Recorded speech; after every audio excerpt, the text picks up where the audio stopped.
Alors, on est à la fois bien loin, effectivement, de cette ouverture de saison avec la compagnie Lieu Public qui investissait un immeuble avec leur caisse de Cannes. Et d'un autre côté, nous, on est vraiment extrêmement militants pour continuer à programmer dans les lieux qui restent ouverts et en particulier dans les écoles. Donc, en dehors des salles de spectacle qui sont malheureusement fermées au public. Donc, on continue finalement avec une programmation hors les murs. Donc, sur l'ensemble de notre programmation de saison du Théâtre de la Licorne, on a maintenu 90% de nos spectacles.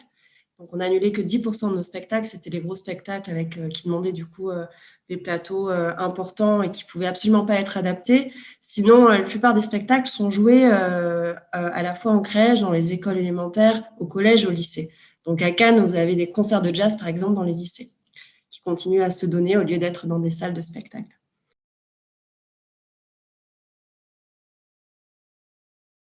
Oui, c'est grâce à l'engagement du maire de Cannes qui a impulsé la généralisation de l'éducation artistique et culturelle. Cannes a été la première ville en France à se donner les moyens et à surtout mettre en place des outils de suivi de cette politique publique qui comprend à la fois une rencontre avec une œuvre ou un artiste, un débat autour de l'œuvre et également une pratique artistique. Et le fait d'avoir contractualisé avec les directeurs des établissements scolaires, il y a bien une appropriation de cette politique publique par l'ensemble des partenaires, aussi bien les enseignants, les chefs d'établissement, qui jouent un rôle absolument considérable pour continuer à accueillir des projets artistiques et culturels au sein des établissements scolaires, que le maire qui, lui, maintient aussi en termes de moyens humains, de moyens financiers, cette programmation-là dans cette période de crise sans précédent, de crise sanitaire, mais qui engendre aussi une crise sociale, une crise économique pour la ville. Cannes est l'une des villes les plus sinistrées de France, même s'il n'y a pas de hiérarchie de la crise économique aujourd'hui qui est faite. Tout le secteur tertiaire et tout le secteur lié au tourisme à Cannes est arrêté. Mais nous, il y a vraiment cette volonté très forte de maintenir la politique culturelle, de maintenir une offre culturelle.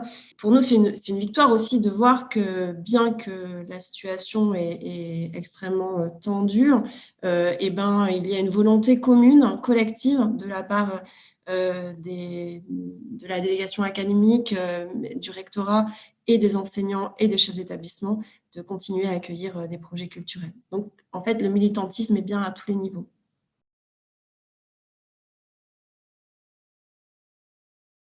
Déjà, nous, les médiathèques sont ouvertes. Donc, on maintient aussi des ateliers pour le public, le grand public au sein des médiathèques. Alors, pareil, avec des jauges réduites, on est à 6 personnes maximum par atelier. On a un festival qui s'appelle Numaginaire qui va commencer en février avec des interventions d'artistes, une intervention immersive avec Bruce Lane, par exemple, au début du festival Numaginaire. On a aussi des contenus numériques. Donc, il y a des actions qui sont faites aussi sur le temps libre. Ensuite, on a aussi un maintien des cours au conservatoire en distanciel pour la pratique amateur et pour la pratique pré-professionnelle, on est aussi encore en présentiel. Par contre, les musées et les centres d'art est fermé. Donc, on a souhaité faire des vidéos pour faire comme des visites virtuelles au sein de ces expositions. On a Christine Boumester au Centre d'art de la Malmaison. On a François Fauchon, collectionneur, cambrioleur aussi au Suquet des artistes. On a une magnifique exposition d'Artemisia Gentileschi autour de l'œuvre majeure de Judith de Béthulie, dans l'attente impatiente, on est tous impatients de pouvoir ouvrir ces lieux pour pouvoir voir les œuvres en vrai.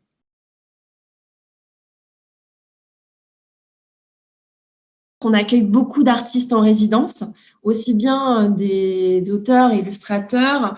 Donc là, on a eu Floriane Ricard qui a travaillé sur son prochain ouvrage jeunesse. On a Anne Lopez qui vient d'arriver, qui est une conteuse qui fait des formations, des conférences auprès des encadrants des crèches, de la petite enfance, mais aussi des bibliothécaires pour sensibiliser à l'art de conter.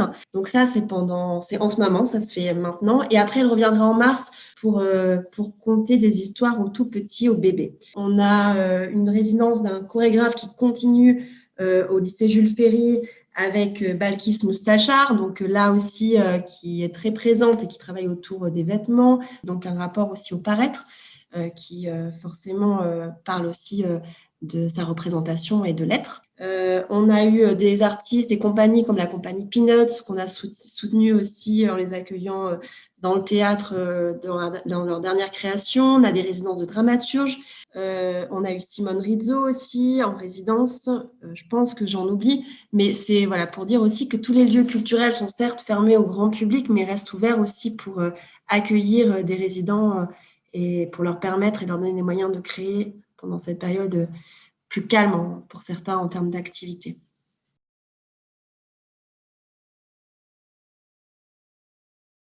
Pour l'instant, on s'adapte au jour le jour. Nous, on a déjà une programmation qui est bouclée jusqu'à cet été, et puis on est en train de programmer la saison culturelle à partir de septembre. Euh, donc, il y a quelques reports déjà de spectacles qui n'ont pas pu avoir lieu cette année, qui sont programmés la saison prochaine. On a aussi un enjeu qui est considérable pour nous, c'est la candidature de Cannes en tant que capitale française de la culture, donc qui nous permet de nous projeter en 2022. Mais en tout cas, nous, ça a été un moyen de se projeter en 2022 dans un avenir où les salles de spectacle, où les musées, où tous les lieux culturels seraient réouverts.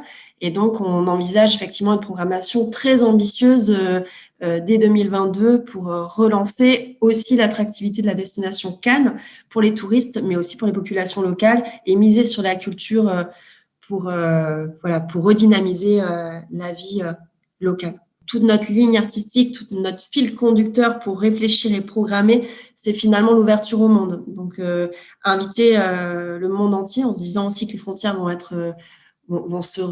ouvrir de nouveau pour permettre de s'évader.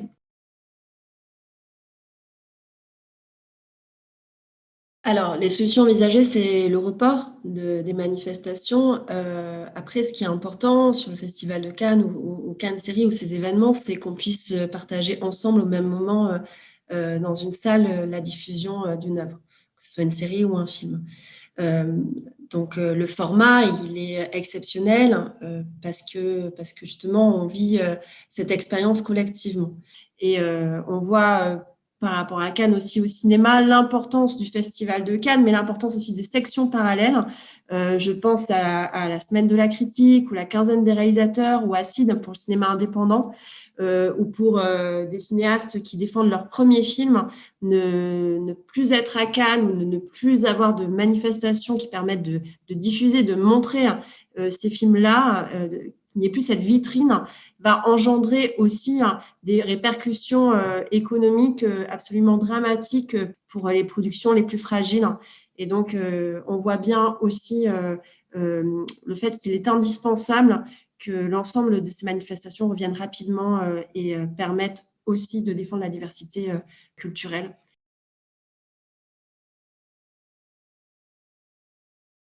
Alors moi, personnellement, je ne suis pas médecin, donc j'ai quand même confiance en la science et aux scientifiques. Je pense que c'est une situation suffisamment complexe pour que chacun reste à sa place. Et on se dit qu'il y a quand même des possibilités de slalomer et de permettre une continuité de l'offre culturelle dans tous les endroits qui restent ouverts.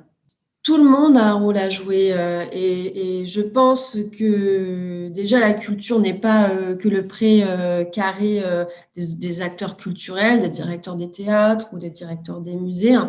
Tout le monde peut s'emparer de la question culturelle, donc c'est une question vraiment éminemment collective.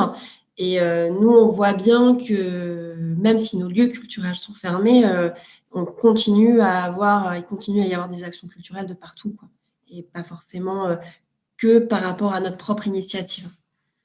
Et c'est là où on voit qu'elle est plus qu'essentielle, elle est capitale pour l'homme.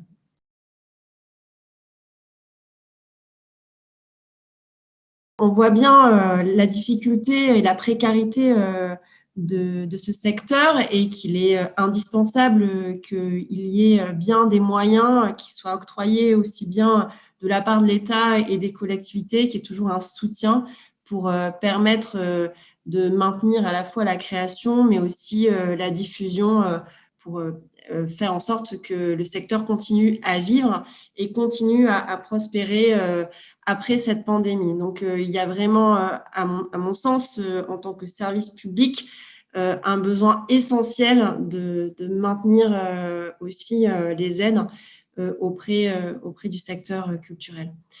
De plus, il y a aussi nombreuses structures qui ne sont pas financées, hein, et dont on parle moins et qui sont sur des équilibres économiques différentes que les différentes structures subventionnées et qui vivent aussi par le biais de leurs recettes propres.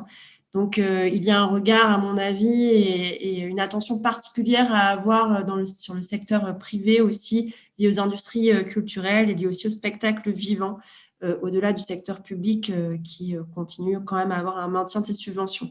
Donc là aussi, à mon sens, il y a une veille à avoir pour éviter qu'une partie de cette offre, hein, qui participe à la diversité culturelle, s'arrête net.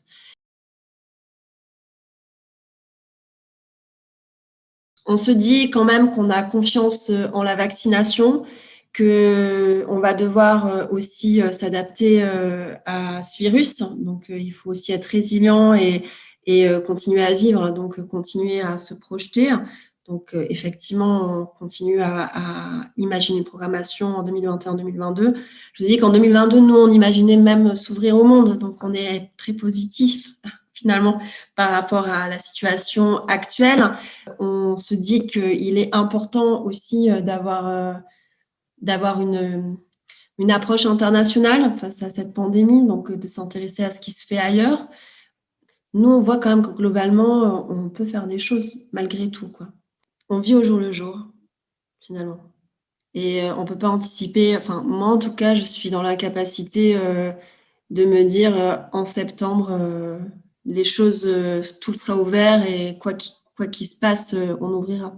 Moi, j'ai le sentiment qu'il y a quand même beaucoup de solidarité dans cette période et qu'on se rend compte aussi il y a beaucoup de désir d'accueillir de la culture et que finalement, on peut maintenir quand même énormément d'offres culturelles. Alors, c'est peut-être un discours qui va à contre-courant, hein, de pas mal d'autres personnes, mais cela dit, on peut voilà, réinventer certaines formes et se dire que c'est temporaire et que si c'est pas temporaire, on arrivera à faire diffuser, à infuser de la culture parce qu'elle sera de toute manière éminemment indispensable dans l'avenir de l'homme. Donc, elle se fera, qu'on le veuille ou pas, ou que les lieux culturels soient fermés ou pas, il y aura de l'art et de la culture quand même.